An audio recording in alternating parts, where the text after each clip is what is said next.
Good morning, hello everyone, আসসালামু আলাইকুম। কেমন আছেন সবাই? Welcome back to my morning blog. সকাল সকাল রেডি হয়েই চলে গেলাম বাজারে। বাসা থেকে বের হতে না হতেই দেখলাম এত সুন্দর একটা ফুল ফুটেছে আমার বাগানে। এই যে দেখেন, এটা কিন্তু বিদেশি জবা। এত সুন্দর, ক্যাপচার না করে আপনাদের সাথে শেয়ার না করে আমি আর পারলাম না, দেখে মনটা ভরে গেল। তারপরে সোজা বাজারের উদ্দেশ্যে রওনা দিলাম। গেট থেকে বের হয়ে আস্তে আস্তে করে টুকটুক টুকটুক করে হাঁটা শুরু করলাম। এই যে আমাদের বাসা, আর ওই হয়েছে রাস্তা, একদম কাছে, একদম স্টার্ন। এই যে স্টার্নের কাছেই কিন্তু আমাদের বাসা। যাই হোক, আস্তে আস্তে হাঁটা শুরু করলাম। হাঁটতেও ভালো লাগছে, কিন্তু বর্তমানে ওয়েদারটা এমন যে 7টা 8টা বাজলেও রোদ উঠে যায়, মনে হয় কি 10টা 11টা 12টা বেজে গেছে। এত রোদ আর এত গরম। তারপরও 7টা বাজে, এখন কিন্তু 6:30 7টা বাজে। আমাদের বাসার কাছে, একদম মনে হয় 5 মিনিটের পথ।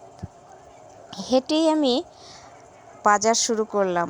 অনেকক্ষণ দাঁড়িয়েছিলাম, তারপরে দেখলাম যে কী নেব। তারপরে একদম তরতাজা শাক নিলাম, কচুরলতি নিলাম।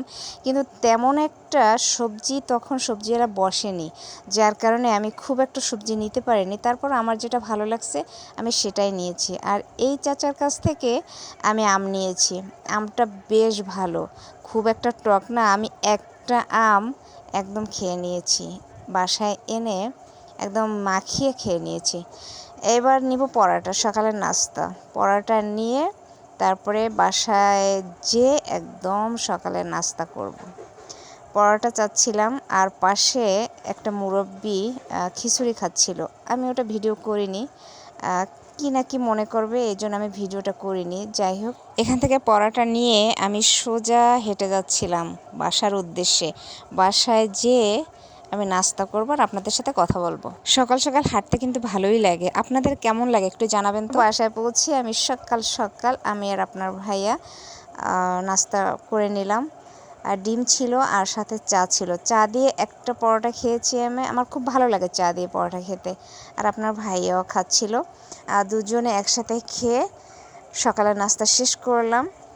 আমার কিন্তু বাজার করতে ভীষণ ভালো লাগে। আপনার ভাই আমাকে বলেই দিয়েছে, যখন যা তোমার ভালো লাগবে, খেতে ইচ্ছে করবে, তুমি টুক করে নিয়ে আসবে, তাতে কোনো সমস্যা নেই। তাই আমি আপনার ভাইকে না বলেই কিন্তু আমি বাজারে চলে গিয়েছিলাম। আপনার ভাইয়া কিছুই বলেনি।